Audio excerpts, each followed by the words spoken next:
Bonjour et bienvenue à ce speed date d'auteurs de littérature jeunesse. Au micro, on reçoit José Bournival et Emmanuel Lauzon, des auteurs de la Montérégie. On veut vous connaître votre parcours d'auteur, donc à la façon d'un speed dating, je vais vous poser une question et vous aurez 2 minutes pour y répondre. C'est parti! Alors commençons par toi, José. Comment une maman de 4 enfants parvient-elle à écrire des histoires? Il faut d'abord faire preuve d'énormément de rigueur et d'ingéniosité pour trouver le temps, bien sûr. Mais en fait, la vérité, c'est que si ce n'était de mes enfants, je n'aurais peut-être jamais commencé à écrire. À la fin de la vingtaine, j'avais des horaires atypiques et quand j'ai voulu avoir une famille, je voyais pas vraiment comment j'allais conjuguer tout ça avec la vie de famille que je souhaitais. Alors, je suis retournée aux études. J'ai étudié pour apprendre à écrire des histoires qui seraient éventuellement projetées sur écran. Donc, c'est ce désir d'avoir du temps pour ma famille qui m'a amenée à écrire. Puis honnêtement, les premières années avec les enfants tout petits, je compte plus le nombre de fois où j'ai écrit avec un bébé attaché dans une écharpe de portage contre la poitrine. Donc, j'ai passé des heures et des heures à écrire en compagnie de mes enfants. Donc, ça n'a pas été un problème. Maintenant qu'ils sont plus grands, là, c'est un petit peu plus compliqué, je l'avoue. Mon secret, c'est de me lever 7 jours sur 7, je dois l'admettre, à 4 heures du matin. Donc, entre 4 heures le matin et 7 heures environ, j'ai un beau bloc de 3 heures où je suis tranquille, je me fais un café, il n'y a pas personne qui me dérange et je peux écrire. Et la parentalité est un formidable voyage. Quand on met le pied dans ce voyage-là, on découvre de nouveaux paysages sans cesse à chaque étape quand les enfants grandissent. Ça nous permet de nous découvrir nous-mêmes, ça nous fait vivre de nouvelles expériences, ça nous confronte aussi à plein de situations qu'on n'avait pas touchées dans notre vie à titre personnel. On le vit à travers nos enfants et ça amène du jus pour l'écriture, des contextes dans lesquels on pourrait travailler certains sujets. Donc oui, la vie de famille, honnêtement, est un moteur extraordinaire pour l'écriture. Et ne l'oublions pas, les enfants font ressortir le meilleur de nous, mais également le pire. Il y a quelque chose de fascinant dans l'écriture aussi d'amener le mauvais, ce dont on a honte, ce qu'on n'aime pas. Et les enfants font ressortir tout ça assez facilement. Donc ça aussi, c'est exploitable en littérature.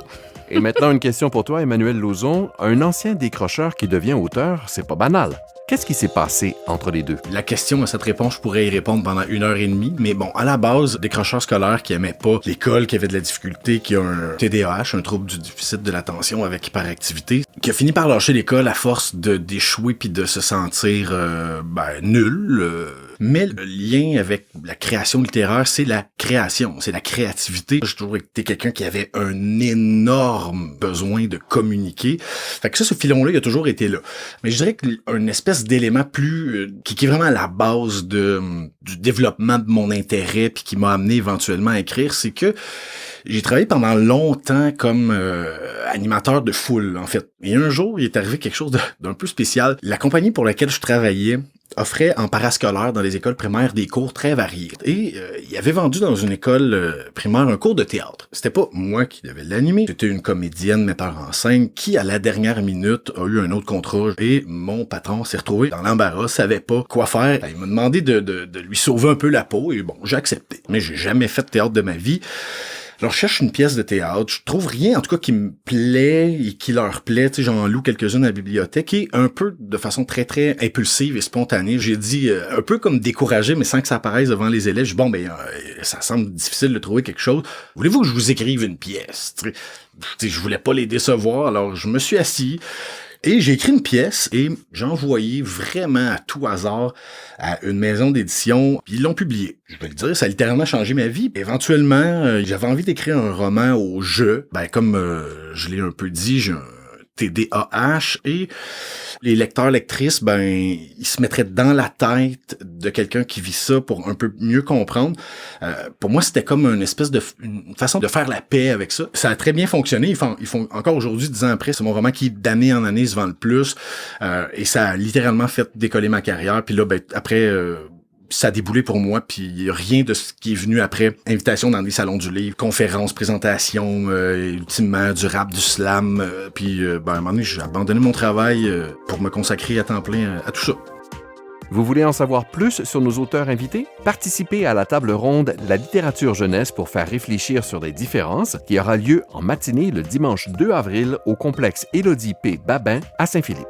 Les ados pourront également discuter avec Emmanuel Lauzon lors de la soirée ado, le vendredi 31 mars au Salon du Livre de Roussillon au complexe Roméo V. Patnaud à Candiac. L'entrée et les activités sont gratuites. Venez voir le monde à l'occasion du Salon du Livre de Roussillon. Tous les détails sur sdlr.ca.